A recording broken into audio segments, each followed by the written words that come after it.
देश के सबसे बड़े नेटवर्क में शामिल रिलायंस डिजिटल में एक नया और बड़ा बदलाव हुआ है। दरअसल अब इसकी कमान अंबानी परिवार के तीसरी पीढ़ी को सौंप दी गई है। मुकेश अंबानी ने रिलायंस इंडस्ट्री के टेलीकॉम यूनिट रिलायंस जियो बोर्ड के चेयरमैन पोस्ट से 27 जून को रिजाइन कर दिया और उसके बाद अब इसकी कमान बेटे आकाश अंबानी को सौंप दी गई है। इस मामले में जो भी बातें सामने आई हैं और इससे कैसे मुकेश अंबानी अपनी अतीत में हुए परिवार की गलतियों को सुधारना चाहते हैं या ऐसा नहीं होने देना चाहते हैं, इन सब बातों पर हम इस रिपोर्ट में बात करने जा रहे हैं।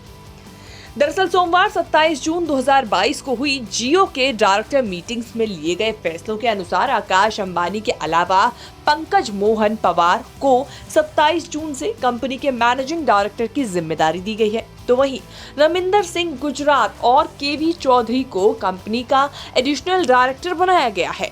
इन सभी लोगों को 5 साल का कार्यकाल दिया गया है।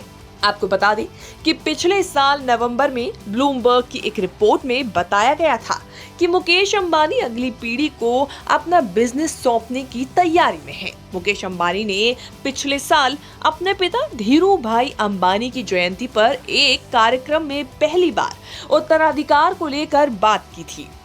इस दौरान उन्होंने कहा था कि अब रिलायंस की लीडरशिप में बदलाव की जरूरत है। उन्होंने अपने बच्चों पर भरोसा जाहिर करते हुए कहा था कि रिलायंस इंडस्ट्रीज लिमिटेड आने वाले सालों में दुनिया की सबसे प्रतिष्ठित और मजबूत कंपनियों में शामिल होगी। इस कंपनी के बैकग्राउंड के बारे में बात करें तो इसे मुकेश अंबानी और अनिल अंबानी के पिता धीरू भाई अंबानी ने शुरू किया था और उनके निधन के बाद बड़े बेटे मुकेश अंबानी ने 2022 में रिलायंस के चेयरमैन की पोस्ट संभाली थी।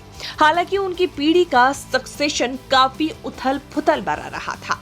तो वहीं मुकेश अंबानी उस स्थिति को टालना चाहते हैं जो उनके और उनके भाई के बीच हुई थी। इसीलिए उनके तीनों बच्चे आकाश, ईशा और अनंत रिलायंस के टेलीकॉम, रिटेल और एनर्जी बिजनेस में शामिल पहले से ही हैं। मुकेश अंबानी ने अपने बच्चों के बारे में एक बार ये भी कहा था कि मुझे इसमें कोई संदेह नहीं है कि आकाश, ईशा और अनंत तीनों अगली पीढ़ी के लीडर बनकर रिलायंस को और भी ऊंची ऊंचाइयों तक लेकर जाएंगे। वैसे अब देखने वाली बात ये होगी कि आकाश अब अपनी नई जिम्मेदारियों को किस तरह संभालते हैं और क्या मुकेश अंबानी का ऐसा करना पिछले अतीत में हुई जो चीजें हैं उनको दोहराने से बच पाएगा। न्यूज़ तक ब्यूरो।